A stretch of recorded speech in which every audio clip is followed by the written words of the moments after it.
Ops, olá, tudo bem? Seja bem-vindo a mais um Dicas do Grab e vamos para mais um vídeo com dicas bem bacanas, bem interessantes sobre CorelDRAW.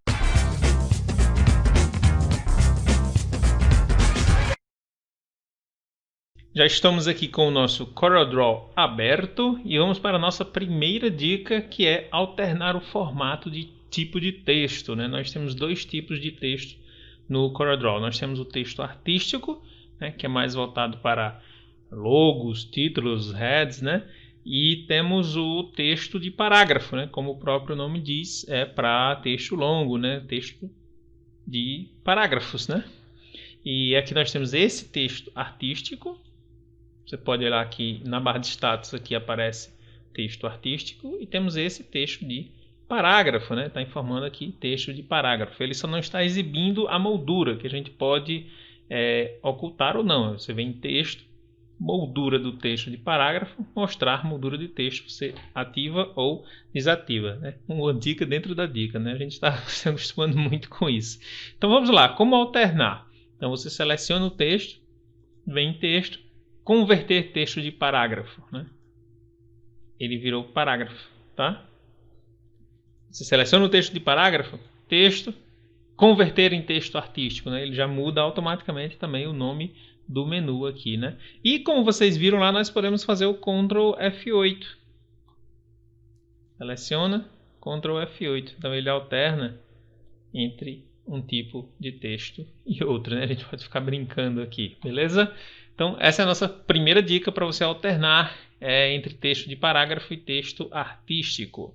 Nossa próxima dica, né, é limpar transformações em objetos, tá? A gente pode pegar um objeto, fazer algumas edições nele e voltar essas edições para a parte original do objeto, né, para o formato original do objeto. Só que existem algumas restrições, não são todas as transformações.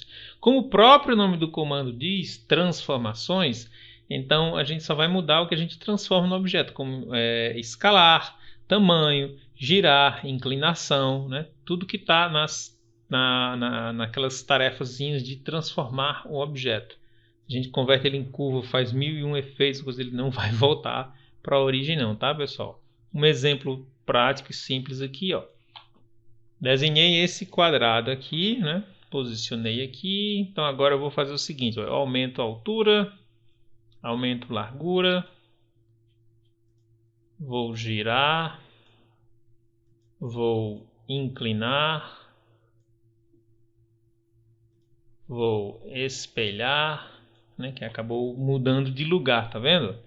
Então eu vou aqui em objeto, limpar transformações. Ó, ele volta para o tamanho origem, para a escala origem, para a inclinação de origem, né, mas não voltou nem para o ponto de origem, né? Tá vendo?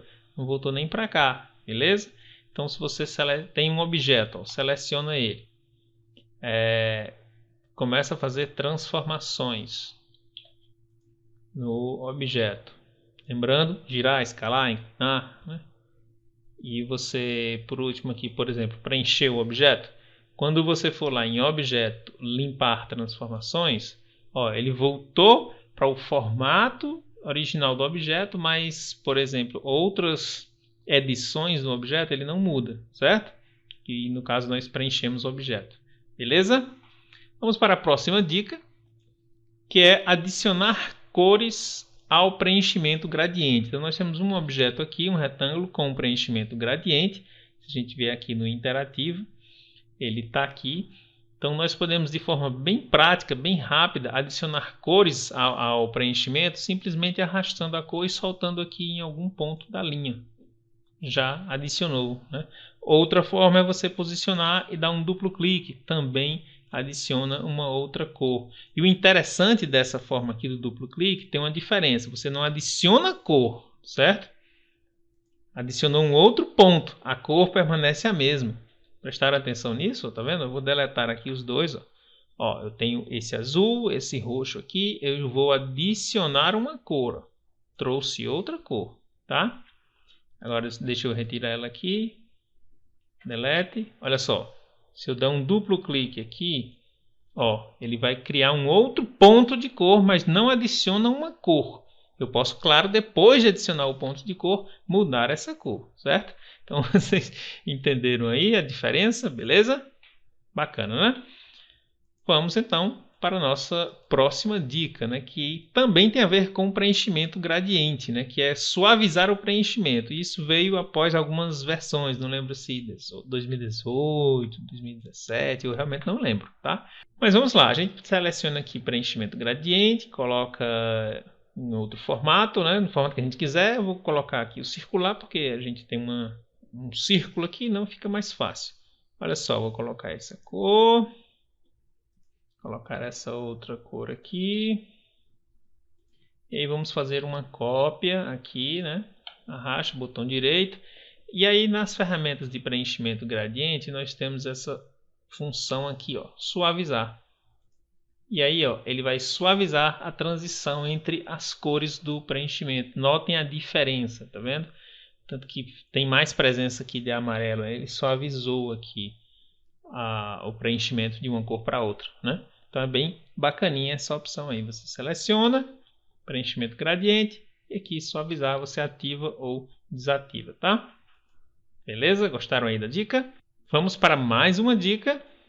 E agora é sobre textos, né? Espaçamento entre palavras. Eu vou dar um zoom aqui, mais ou menos nesse espaço, para ajudar a gente a entender como que ele funciona. A gente pode vir aqui, ó, texto de parágrafo. Aliás, texto artístico, né? Vem aqui na ferramenta forma. Se a gente puxar aqui, ó, ele está mudando o espaçamento entre todos os caracteres. É bem comum fazer isso em logotipos, né? As pessoas às vezes fazem isso, né? Mas a distância a gente quer fazer entre os caracteres. Então, aliás, entre as palavras. Então, algumas pessoas selecionam aqui os caracteres, né, por forma e começam a mover, né? Só que aí a gente pode ocorrer de ter o controle para não perder o alinhamento, né? Essa não é a forma mais ideal. Às vezes acontece a gente fazer assim. O ideal mesmo é você vem aqui na ferramenta forma, seleciona, segura Shift e aí, ó, a gente está distanciando as palavras. Mas o mais correto mesmo é a gente vir aqui em texto e aqui, ó, parágrafo. A gente expandiu aqui, tá vendo? Tá aqui, ó, espaçamento de palavras. Ele vai estar sempre em 100%. Tá, voltou ao normal. A gente pode fazer o mesmo com texto de parágrafo? Pode sim, ó, vem em forma. Vou puxar segurando o Shift, ó. Tá aumentando a distância entre palavras. Só que, como é texto de parágrafo, ele também aumenta a largura da moldura. Tá? Nesse caso aqui, ele também aumentou a largura da moldura. E a gente não quer aumentar a largura da moldura. Então, o que a gente faz? A gente seleciona o texto de parágrafo, vem na janelinha aqui de encaixe texto, expande aqui parágrafo, né, e aumenta aqui, ó. Tá vendo? Aumentei aqui, tá vendo? 130, 180, ó. No texto, sem alternar as dimensões, né, sem alterar as dimensões da moldura, certo? Beleza? Então tem essas dicas aí de você usar a ferramenta forma para aumentar a distância entre palavras, né, o espaço entre palavras, e tem essas pequenas diferenças entre texto artístico e texto de parágrafo. Nossa última dica, uma dica bônus, é uma dica simples, para alguns é iniciante, mas para outros não. Então vamos lá, que é o seguinte, o arredondamento de cantos, né, de quadrados e retângulos, que é através aqui, ó. A gente pode configurar que tipo de arredondamento a gente vai ter, se é o redondo, se é o vieira ou se é o chanfro, certo? E aqui a gente pode aumentar ou diminuir esse arredondamento. Ele vai arredondando aqui. Se a gente colocar valores maiores, né, está com o cadeado ativo, então significa dizer que a gente pode digitar em qualquer uma dos cantos, ele vai alternar todos. E se a gente desativa, a gente pode colocar arredondamentos diferentes e ter formas bem particulares, né? Bem interessantes aqui, né? Para zerar, para voltar ao normal, é só zerar. Opa, nesse caso aqui, vamos ativar de novo o cadeadozinho. Pronto. esse aqui como já estava, a gente tem que alterar também, certo? E temos uma diferença aqui, ó. A gente pode também usar na ferramenta forma, quando ela ainda é um objeto retângulo, arredondar diretamente aqui, ó. Olha só que legal, que bacana, né? Se a gente dar um outro clique, ó, veja só.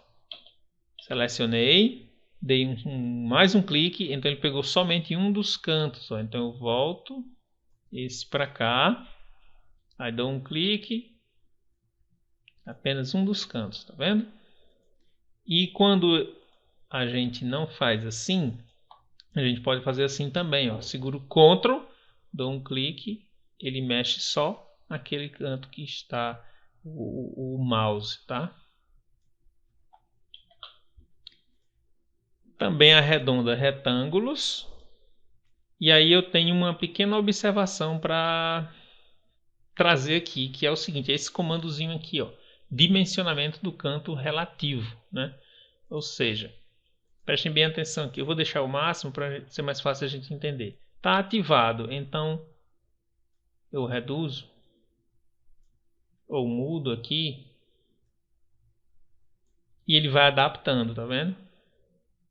Se vocês perceberem, ó, ele mudou aqui os valores, tá? Então ele foi adaptando. Se a gente desativa isso aqui, então ele vai ficar fixo, sem alterar, tá? Então aí depende de cada uma das situações que você queira. E além disso, a gente pode também fazer todas essas operações mudando aqui o tipo de arredondamento, né? E nós temos aqui diversos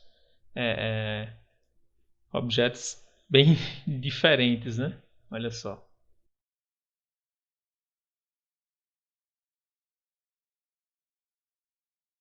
Beleza? Então, acho que é isso, né? Essas são as informações que nós temos aqui sobre a questão de arredondamento dos cantos, né? De retângulos e quadrados. Bem, pessoal, é isso. Essa foi mais uma sequência de dicas bem interessantes aí para você utilizar no dia a dia, no seu fluxo de trabalho com o CorelDRAW. Espero que vocês tenham realmente gostado desse vídeo. Não se esqueça de se inscrever. Se você ainda não é inscrito, se inscreva no canal, ativa o sininho, certo? E, claro, deixa aí o seu comentário, compartilhe com os amigos, deixa o like aí, dá aquela força aqui para o canal, que a gente fica muito feliz com isso, beleza? Meu nome é Vanberg Moreira. Esse foi mais um Dicas do Grab.